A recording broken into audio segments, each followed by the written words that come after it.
बिस्मिल्लाहिर्रहमानिर्रहीम। सामीन मुकर्रम, आज हम जिस मौज़ू पर बात कर रहे हैं, आज का हमारा उन्वान है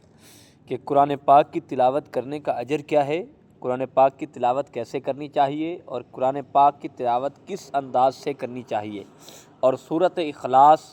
पर कितनी बार पढ़ सकते हैं और कितनी बार पढ़नी चाहिए, और कब्रिस्तान में जाकर भी सूरत इखलास पढ़ सकते हैं। तो आज ये सारी चीज़ें हम आपसे डिस्कस करने जा रहे हैं। तो इंशाअल्लाह अज़ीज़ अगर आप सुनेंगे तो आपको इसका बहुत बड़ा अजर भी होगा और बहुत बड़ा आपको फ़ायदा भी होगा, और आपको कुरान पाक की तिलावत करने का, कुरान पाक की तिलावत सुनने का बहुत अजर मिलेगा। हम अपनी दुकानों पे, अपने कारोबार वाली जगह पर, मिसाल के तौर पर दफ्तर है, दुकान है, स्टोर है या फैक्ट्री है, हम उस जगह पे कुरान पाक की सुबह सुबह तिलावत लगा देते हैं। हम स्क्रीन पे लगा देते हैं या LCD पे लगा देते हैं, कुरान पाक की तिलावत होती है। कि हमारी सोच ये होती है कि कुरान पाक की बरकत से हमारा दिन के जो मामलात हों आसान हो जाएंगे, लेकिन हम अपने कारोबार में मसरूफ़ होते हैं, दोस्तों में बातें करते रहते हैं, गपशप करते रहते हैं, इस तरह के ये सारे मामलात हैं। आज ये सारी चीज़ें हम आपको आज बताएंगे, तो यकीनन आपको इसका बहुत बड़ा फ़ायदा होगा। देखें, सबसे पहली बात तो ये है कि जब कुरान पाक की तिलावत की जाए, मिसाल के तौर पर कुरान पाक की तिलावत करने वाला, वो चाहे आपने LCD पे लगाई हुई है तिलावत, चाहे कोई कारी साहब बैठे हैं वो कुरान पाक की तिलावत कर रहे हैं, चाहे किसी आपने बच्चों को बुलाया हुआ है कि यार हमारी दुकान पे, हमारे स्टोर पे या हमारे घर पे कुरान पाक की तिलावत कर, तो आप सब पे लाजिम है कि आप उसकी कुरान पाक की तिलावत को खामोशी से सुनें। ये नहीं है कि वो कुरान पाक की तिलावत चलती रहे LCD की सूरत में, रिकॉर्डिंग की सूरत में या वीडियो की सूरत में, या कोई आकर पढ़ता रहे और आप उस अपनी बातों में लगे रहें। लेकिन ये कुरान की बेअदबी है, और कुरान पाक की तिलावत करना सुन्नत है, लेकिन कुरान पाक की तिलावत को सुनना,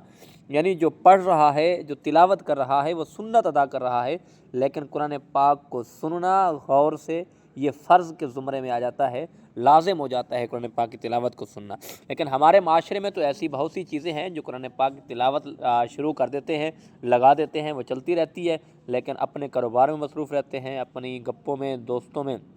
गपशप में, ये साथ दूसरे मामलात मसरूफ़ रहते हैं। तो ऐसा हरगिज़ नहीं करना चाहिए, क्योंकि कुरान एक ऐसी अज़मत किताब है, एक ऐसा कलाम है जिसको खामोशी से सुनेंगे, जिसको अच्छे अंदाज से खूबसूरत करके सुनेंगे, तो इस कुरान पाक के सुनने की बरकत से, कुरान पाक पे अमल करने की बरकत से, अगर आप दिलचस्पी के साथ कुरान पाक सुनेंगे, तिलावत करेंगे, तो यकीनन इसका आपको बहुत बड़ा फ़ायदा होगा, बहुत बड़ा अजर होगा। एक तो आप अल्लाह पाक भी आपसे राज़ी हो जाएगा, और दूसरा आपकी दुनिया की जो मुश्किलात हैं, अल्लाह इस कुरान और साहिब कुरान की बरकत से ये भी हल फरमा देगा, आपकी परेशानियां भी दूर कर देगा। यकीनन हम तो परेशान इसी वजह से हैं कि हमने कुरान को छोड़ दिया है, हमने कुरान का दामन नहीं पकड़ा। अगर हम चाहते हैं कि हमारी ज़िंदगी खूबसूरत हो, हमारे मामलात खूबसूरत हों, तो हमें फिर कुरान पाक की सीरत को अपनाना चाहिए और कुरान पाक का दामन पकड़ना चाहिए। जब कुरान पाक का दामन पकड़ कर हम कुरान पाक की तिलावत करेंगे, तो यकीनन हमें पता चलेगा